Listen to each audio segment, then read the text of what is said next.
students. We are continuing our journey through the continent of Europe, going westward of Greece to a country called Italy, which is shown up here. Italy always looked like a boot to me, so if you ever lose track of it, that's one way to remember where it is in the continent of Europe. In this video, we're going to be talking about ancient Rome between 500 to 30 BCE. We'll be taking a look at the geography of Italy as well as the Republic time period. This is a map of Italy again, shown here. Italy is in southern Europe, and just like Greece, it is also a peninsula surrounded by water on all three sides. It also has two major natural barriers, the Alps, which are in the north, and the Mediterranean Sea in the south. Italy is made up of more arable land than Greece, good for farming. You'll notice that its capital is in a very central location. The capital of Italy is Rome, and Rome is the city where this entire civilization begins. It is in a very central location between northern and southern Italy. It's settled along the Tiber River on a hill, and it also has close access to the sea. Italy itself is placed quite neatly in the middle of the Mediterranean Sea, making it really good for trade with Europe, Asia, and even Africa down below.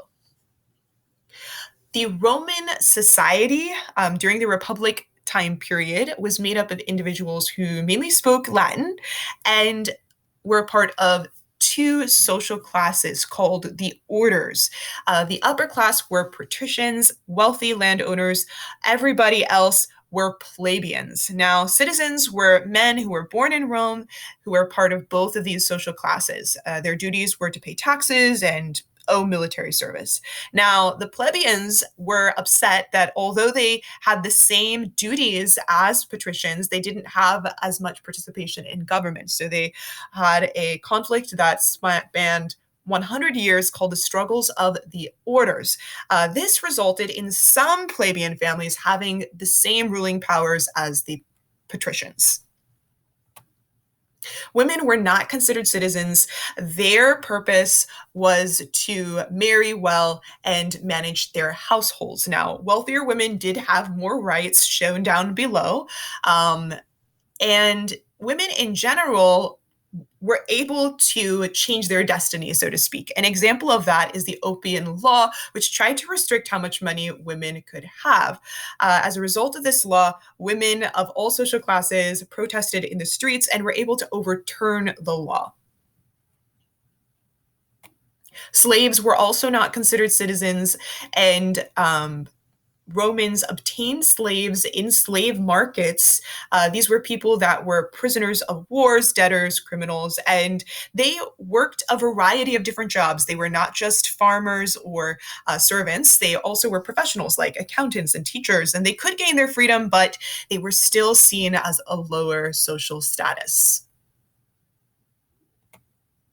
The government of the Roman Republic was a representative democracy, a form of government where leaders are elected by the people that they represent. It should sound very familiar and similar to the United States government.